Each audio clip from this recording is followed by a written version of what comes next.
Welcome to Leka Eto Speak YouTube channel. Thanks for watching. Please don't forget to subscribe. Lovers all over the world, welcome to our YouTube channel.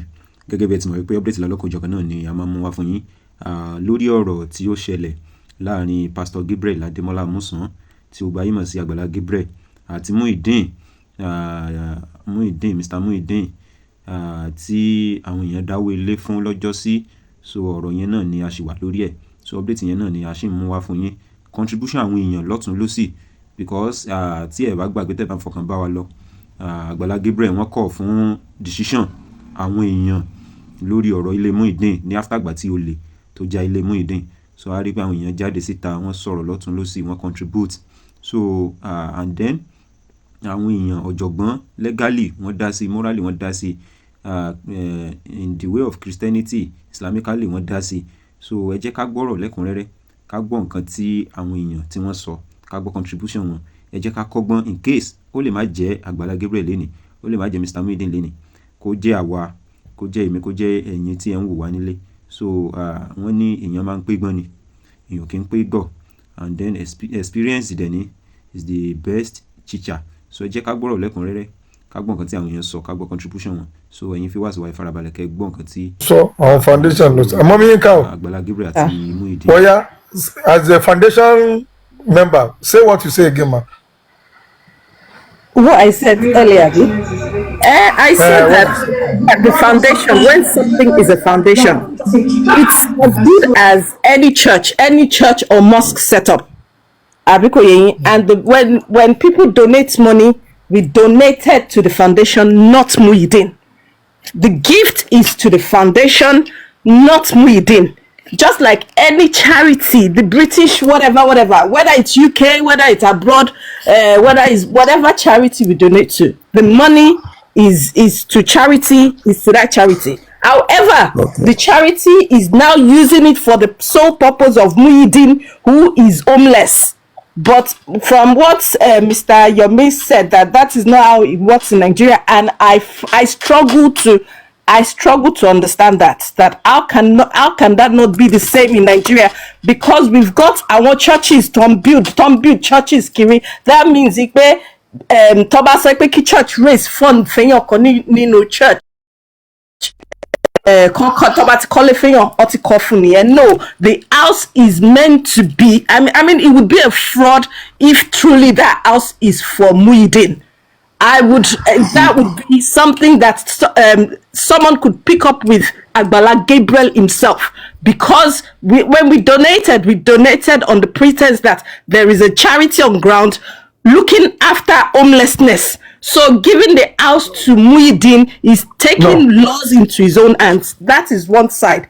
But from what Mr. Yomi said, continue, ma. From what Mr. Yomi said, that the way it works in Nigeria is completely different. It's really struggle to believe it, because we see other churches don't call our launching. Well, there's like they can live in those houses. I mean, my grandparents worked in missionary houses for several years. Even after 30 years, they're gone. So ever lay claim, even though the house they've lived there for 30 years or how many years, so ever lay claim, foundation local. The purpose of that foundation is for homelessness. So if they're now turning around to say muideen kolonile, one jeki ore ko suno lati she, because one lower ba lati raise fund for muideen. What to say muideen we've seen it. We want them to, and is not just for his accommodation. To buy one rent but one call it with the hopes that he would live there for the rest of his life. But if muideen is saying that he's not going to live there, then he should move away and let the next homeless person move in. This thing should be as simple, but Nigerian law, because nobody is there to challenge it, we just accept it. It's a law. People can challenge it. if I have the resources, these are the things I would like to challenge because it's unfair. Àwọn èèyàn pọ̀ tán wà homeless tó yẹ pé Muideen is saying I don't want any help, I don't want to ilé yẹn ẹ má òun ní anything to do with it. Same thing with Agbala Gabriel. He thinks that because he owns the foundation he can just make this decision. No, charity, who is looking after those charity in Nigeria láti put one to order that you cannot be setting this kind of precedent because nǹkan tí Agbala Gabriel ṣe ń sìn tí ò realize Nipa is taking law into his own hands, whereas and take law into your, when you need money you ask from the public, you draw money from the public, but when it comes to decision making those public are not, they're not relevant or whatever. Now that things are going into in the hands of court, the hand of court is actually treating it like Muideen versus Agbala Gabriel, not as the foundation. I don't believe. That is why they're deeming it as a gift. Oh, gift to me, that is the gift. Mr. Bintu, ṣé mo lè sọ̀rọ̀? Excuse me. Mommy, Daddy Oma West, Daddy Oma West, Daddy Oma West, I'm in the office, please. I want to leave. I'm in the office, me, right? Mo confess, I saw go insure the woman is but thank God the woman says something. Mo confess, sorry, ọ̀rọ̀ tí ẹ̀gbọ́n mi kọ sọ mi mọ brother tó kọ sọ lẹ́ẹ̀kan yẹn. But nǹkan tí madam mi tún wá sọ ń sìn ló tún wá jẹ́ kí n sátórí mi ò ráyè púpọ̀ mo máa bọ́ọ̀lẹ̀ nísinsìn. Madam Yinka, I really appreciate your point of view. But I want to tell you what is happening now in Agbala Gabriel, between Agbala Gabriel and Muideen. It's applicable everywhere in the world, not only in Nigeria. I'm going to say that. Ẹ jẹ́ kí n ṣe àlàyé nǹkan kan kó lè yé wa. Nígbà tí ọ̀rọ̀ tí ẹ kọ́kọ́ sọ tí mo kọ́ fẹ́ ṣàlàyé kó lè tí ṣọ́ọ̀ṣì bá kọ́lé sílẹ̀. I did not drop you, man. Tí Muideen wà homeless. Agbépadà wa, he drop yín ma. Tí wọ́n wá fún Muideen. Ẹjọ́ má send request anybody o. Nínú church yẹn tó wá ń gbé bẹ̀. That house belongs to foundation already, so definitely tí Muideen bá ń gbé bẹ̀, the property does not belong to him. He will surely leave because the house is already made before it was given to him, so definitely he is not the owner. That's number one. Number two, nígbà issue Muideen àti Agbala Gabriel brought Muideen out. It's not as if he has that money in existence in his account, as in the foundation's account. It wasn't there in the foundation's account. He brought Muideen out live and said, please, I need help for this young man. He did not say foundation need money. I need you people to help me assist this young man to revamp him. Sleeping under the bridge and the kind of life to live in. So every money contributed was attached to Muideen. Everybody who raised money that time, who sent money, were sending that money based on Muideen. They want to assist Muideen. This money is for Muideen. And thank God, as Agbala Gabriel was receiving that money, he will mention it. One car for Muideen 100,000, and he got to send 50,000, and got to send everything based on that assistance to make mention Lori Muideen. So every proceed that come out of that belongs to Muideen. After realizing the money, they now discover, oh, you can go for my law. What can we do? Is an adult at this age. What can we do? One as part of his own contribution to his life. Owó yìí bóyá ká fi kọ́lé fún, and àwọn èèyàn tó dáwọ́ yẹn wá sọ pé ẹ fi kọ́lé fún, ó máa better bẹ́ẹ̀ kọ́n dẹ̀ fi ṣe shop kọ́n ṣe everything. At that particular time tí wọ́n kọ́ ilé yẹn, wọ́n kọ́ lórúkọ Muideen mà, not orúkọ foundation. òun ló jẹ́ kí wọ́n lè rí pépà fún nígbà tó ń béèrè pépà ilé. Ṣé rí nǹkan tí mo fẹ́ ká sọ tí ọ̀pọ̀lọpọ̀ wa understand ni pé ilẹ̀ tó kọ́lé yìí sí yẹn la lè sọ pé kò ń ṣe ti Muideen. Nítorí ọ̀pọ̀lọpọ̀ wa we talked at times nǹkan kan máa wà tó bá tí ò bá yé wa ẹ jẹ́ ká béèrè. Muideen has the right on that house as good as that of the contributors. Táwọn náà ṣe ní like now ẹ̀rí nǹkan tí ṣe rí when we talk about landed property you need to seek the job of a lawyer for interpretation. Ilẹ̀ yẹn nìkan ló lè dá wàhálà sílẹ̀ ń sìn.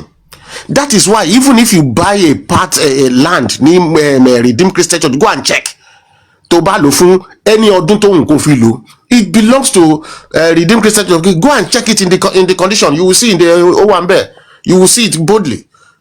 Even tó bá tún kọ́lé wọn á tún sọ fún pé kò fi bóyá yàrá kan àbí àrà méjì kò fi lẹ̀ fún missionary fún àwọn tó ń bọ̀ látàṣà. Bẹ́ẹ̀ lọ ṣe go and check everywhere.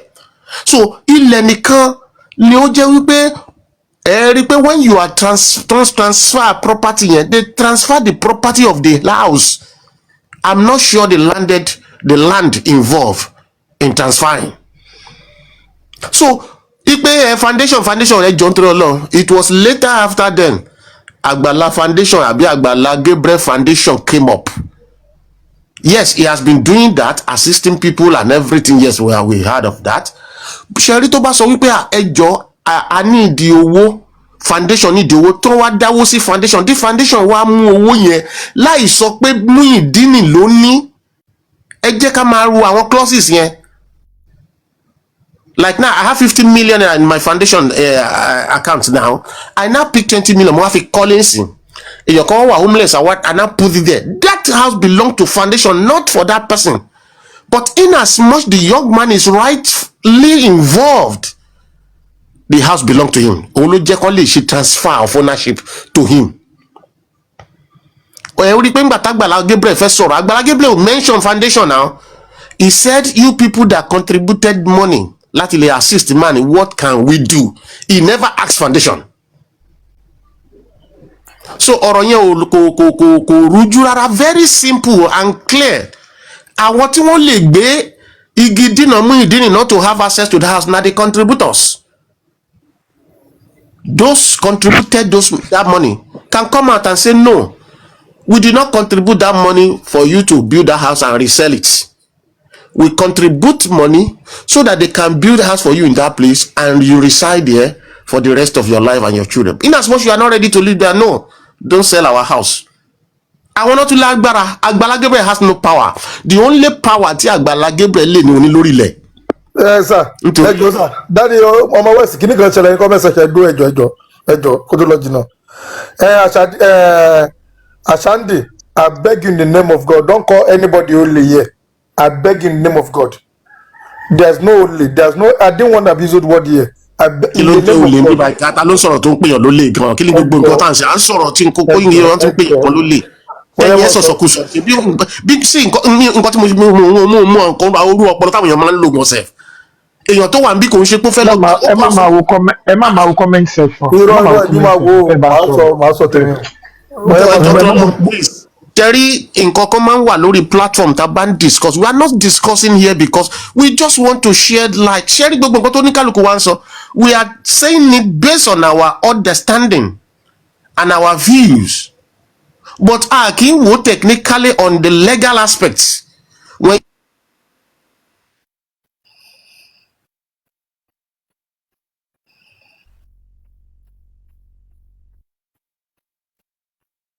kí ló ṣe nẹ́tíwọ́ọ̀kì wọn? Wọ́n ti pe ọmọ West ní ohun tó rí nẹ́tíwọ́ọ̀kì dá mi o. Kí ló ṣe nẹ́tíwọ́ọ̀kì yín? Sorry, ẹnìkan ló ń disturb mi ló ń pè mí. Ó pè wọ́n ní quid plantator solo credit. In legal term, the meaning is that who owns the land owns everything wey dey on top o.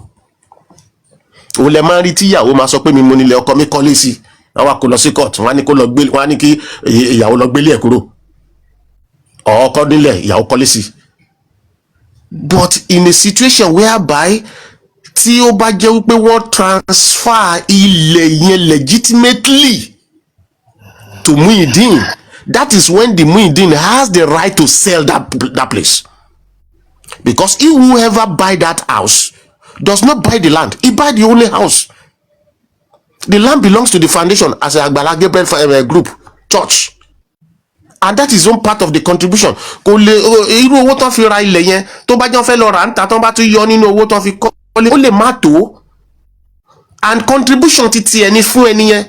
But if he did not transfer it as it's supposed to be legally, muideen kọ́ ló nílẹ̀, but muideen ló nílé. Òun ló fà tó jẹ́ pé ó possible kan ti ṣàlàyé fún muideen náà pé wá ó lè ta ibẹ̀ yẹn except tí Agbala Gabriel bá ní òkè òun fẹ́ compensate ẹ kóun fún ẹ lówó padà kí àwọn wa máa lò ó gẹ́gẹ́ bí ọ̀dọ̀ wọn.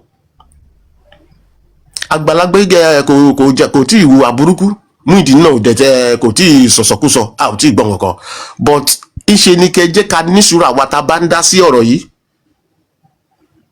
If you don't know legal proceeding on issues, let's just calm down. Ṣẹ́rí tó bá jẹ́ ẹjọ́ wọn gbá mi létí mo gbá létí ń sẹ́ it's easier to say anyhow we like, but when it comes to property, please let's engage the service of a lawyer for interpretation. Za ọmọ west ẹjẹ sọ̀rọ̀ kankan tó lọ jìnnà sa ṣe mọ bàbá tí ọmọ bú àwọn kìnnì bàbá ológun dúdú. Ológun dúdú. Bàbá jáde lánàá tiwọn ní àárọ̀. Bàbá sọ̀rọ̀ normal ni, bàbá ò kéwì o, bàbá sọ̀rọ̀ normal ni o. Bàbá ní Agbala Gabriel ṣe láti ilẹ̀ ìlú ti wọ́ ọ̀rọ̀ yẹn ní pé tí ó lè mú táwọn ọmọ Nàìjíríà ní bá fa wàhálà kó lọ kọ́ ilé mi ìfọmọ yẹn ń ta. Ní pé tó bá ní ibẹ̀ ní pé àbí kí wọ́n decide ní pé ilé yẹn àwọn tó dáwó kò lè padà lọ bèrè lọ́wọ́ àwọn tó dáwó mọ́ ní pé kí ni kẹ́ ẹ ṣe. Ó ní kò sí ní tó kà àwọn tó dáwó mọ́ nítorí àwọn tó dáwó wọ́n ti bùn yàn kan lówó yẹn. Wọ́n bùn ẹnìkan ní pé gba owó fi àfihàn ẹni ó kọ́ tó dẹ̀ dá lórí ó kọ́ yẹn làwọn yẹn fi dá owó yẹn, ẹni yẹn ló ní. Ẹni yẹn ni wọ́n fi orí ẹ̀ sọ owó yẹn. Ṣùgbọ́n ibi tí ilé yẹn wà nítorí pé ènìyàn ò lè gbé bẹ̀, in tó lè jẹ́ kó lọ gbogbo tó bá jẹ́ gbàgbé ẹ̀ lọ wá ilé fún níta kó kọ́ mi fún kọ́dẹ̀ mọ́ bá tiẹ̀ lọ. Bọ̀ nígbà tí o bá ṣe gbé kàsàkàsà lórí o kèsèkèsè. Kò sí nǹkan kan tó máa ṣẹlẹ̀ ṣẹ́rí ìjà ló dé lórí ìdòwe, kò sí nǹkan kan tó máa ṣẹlẹ̀, ẹ má jẹ́ kán máa àwọn ẹlòmíì kan máa ń sọ̀rọ̀ gbàgbà anyhow ni, kò sí nǹkan tó máa ṣẹlẹ̀ àfi tí dọ́kúmẹ̀ntì yẹn tí ilẹ̀ yẹn ò bá ní foundation kí ló mi mọ nǹkan tó máa ń pè kíní ẹ̀ or church kí lórúkọ ẹ̀ lórí tó bá ní lórí kò lè sí nǹkan kan tó fẹ́ ṣẹlẹ̀. Muideen the only thing tó máa ṣe ni pé ó lè wẹ́lò míì síbẹ̀ tó jẹ́ lára àwọn ọmọ church yẹn tádẹ̀gbà owó díẹ̀ lọ́wọ́ ìtàbílẹ̀ kò lè ta fara ta, èmi mo sọ ẹ go and check it, kò dẹ̀ sáré wo tẹ́nibọ̀dì fẹ́ pa. No simple as that. Ẹ jẹ́ kí mi drop. Ẹ ṣe ṣé mo lè sọ̀rọ̀.